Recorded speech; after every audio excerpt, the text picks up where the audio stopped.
Hi, this is Sayre at Nova Motorcycles again. Today we have a DBD34 Goldstar, which was the bike I talked about in the first video as perhaps my most favorite bike in the shop at the moment.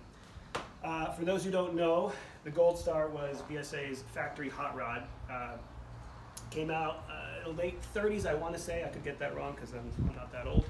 But the Goldstar name comes from any motorcycle that lapped the Brooklands racetrack at an average speed of over 100 miles an hour, received a gold star. Somebody on a BSA did that in 1935 on a BSA B33, I believe. Again, could get that wrong. BSA promptly responded by naming a model the BSA Goldstar.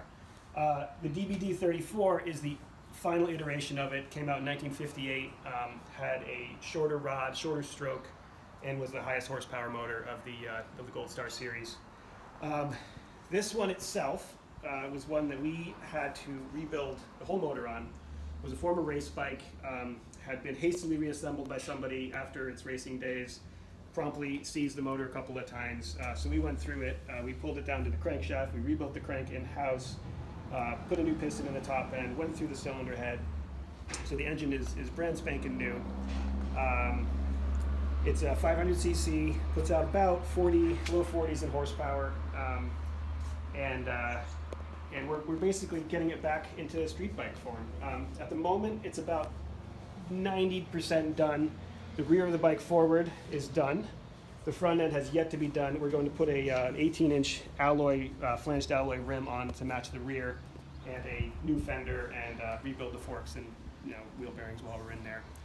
But we did restore it to stock looking setup. With the Goldstars are known for their high headlight, particularly the DBDs, high front headlight, clip-on handlebars. This would have been called the Clubman trim, mostly sold in the UK. In the United States, a lot of people bought these and used them for flat tracking and scrambles, and those were called the Catalina models. So this is a Clubman trim DBD34 Goldstar.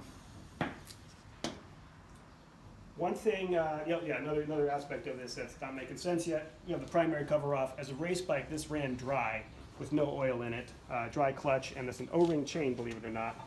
I'm going to put the cover back on and run oil in it, run an oil bath in it, just because it's better for all the bearings in there and stuff like that.